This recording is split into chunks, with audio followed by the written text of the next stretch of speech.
આછોદ ગ્રામ પંચાયતના વિકાસ કામોમાં ગોબાચારીના આક્ષેપ, ગ્રામજનોમાં રોષ ઉફાન પર। આમોદ તાલુકાના આછોદ ગામમાં વિકાસના કામોને લઈને ગ્રામજનોમાં ભારે અસંતોષ ફાટી નીકળ્યો છે। ગામના અનેક જાગૃત નાગરિકોએ ગ્રામ પંચાયતના કામોમાં ગંભીર ગોબાચારી અને ભ્રષ્ટાચારના આક્ષેપો કર્યા છે। ગ્રામજનોના જણાવ્યા મુજબ ગામના વિકાસના મોટાભાગના કામો સરપંચના પતિ દ્વારા સંભાળવામાં આવી રહ્યા છે, જે નિયમો વિરુદ્ધ ગણાય છે। વધુમાં કામો એસ્ટિમેટ મુજબ કરવામાં આવતા નથી તેવી પણ ફરિયાદ ઉઠી છે।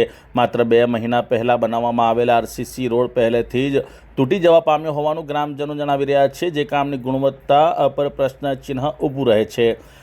આક્ષેપો અહીં અટકતા નથી। ગ્રામજનોનો દાવો છે કે તાલુકા પંચાયતના એન્જિનિયર સ્થળ પર તપાસ કર્યા વિના જ ઓફિસમાં બેસી બિલો પાસ કરી ચૂકવણી કરી આપે છે, જે સમગ્ર પ્રકરણને વધુ શંકાસ્પદ બનાવે છે।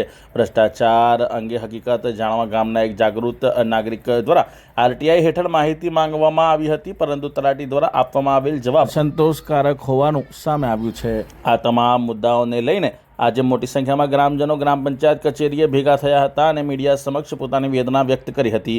નોંધનીય છે કે મીડિયા દ્વારા આ મુદ્દે તલાટીનો સંપર્ક કરવામાં આવ્યો ત્યારે તેઓએ કેમેરા સમક્ષ કોઈપણ પ્રકારની પ્રતિક્રિયા આપવાનું ટાળ્યું હતું। ગ્રામજનોએ ચેતવણી આપી છે કે જો તેમની યોગ્ય માંગણીઓનો તાત્કાલિક નિકાલ નહીં થાય તો તેઓ ગાંધી ચિંધ્યા માર્ગ અપનાવી ગ્રામ પંચાયત કચેરી સામે ધરણા પર બેસવા મજબૂર બનશે। હાલ સમગ્ર મામલો ચર્ચાનો વિષય બન્યો છે અને સ્થાનિક તંત્રની કામગીરી પર સવાલો ઉઠી રહ્યા છે। ગામના જેટલા પણ વિકાસના કામો થયેલા છે, બોર્ડથી લઈને સ્ટેટથી લઈને દરેક વસ્તુ, રોડથી લઈને ખોદકામ માટીનું થઈ રહેલું છે, દરેકની અંદર ભ્રષ્ટાચાર થઈ રહેલો છે ને એની મેં માહિતી માગેલી છે। માહિતી છુપાવે છે ત્યારે નિરીક્ષણ કરવાનું કોઈ અધિકાર નથી, તે છતાંય મને નિરીક્ષણ કરવાનું કહે છે। મારો હક છે પ્રમાણિત નકલ લેવાનો, તે છતાંય મને નકલ આપતા નથી, ગેરમાર્ગે દોરી રહ્યા છે। સરપંચ પતિ પોતે કોન્ટ્રાક્ટર બનેલો છે ને આડેધડ કામ કરી રહેલો છે ને વિકાસના કામોની અંદર હર તો ભ્રષ્ટાચાર થયેલો છે। એમની પાસે કોઈ એવિડન્સ નથી, એટલે મને ગેરમાર્ગે દોરી રહેલા છે ને અપીલ પર અપીલ કરવાની મને આ લોકો કન્ફર્મ કરે છે।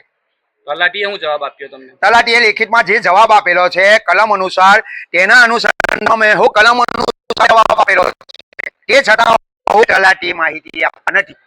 કેટલા વિકાસના રોડ એવા છે કે જે ટૂંકા સમયમાં ખલાસ થઈ ગયા? ટોટલી ગામના રોડ જેટલા પંચાયતે કામ કરેલા છે તેટલા ટોટલી કામ બોગસ થયેલા છે। બીજા કયા કામમાં ભ્રષ્ટાચાર છે? બીજા બોર પાણીના બોર કરેલા છે તેમાં ભ્રષ્ટાચાર થયેલો છે, ખાડીના ખોદકામ થયેલા છે તેમાં ભ્રષ્ટાચાર થયેલો છે, તળાવની પાળોની ઉપર દિવાલો બનેલી છે તેના અંદર ભ્રષ્ટાચાર થયેલો છે, દિવાલો અધૂરી રાખેલી છે, પ્લાસ્ટર કરેલું નથી, તે છતાંય બિલો ઉતરી ગયેલા છે। આવનાર સમયની અંદર તમે આ જે જવાબ નહીં મળે તો શું કરવાના છો? ગાંધી ચિંધ્યા માર્ગે આખું ગામ ભેગું કરીને અહીંયા પંચાયત પર ધરણા પર બેસવાનું છે ને એના માટે હું મેં એક અરજી અહીંયા આપેલી છે ને અત્યારે અહીંયાથી આમોદ જઈને પોલીસ સ્ટેશનમાં એક મામલતદારમાં અને એક ટીડીઓમાં એની અરજી આપવાનો છે।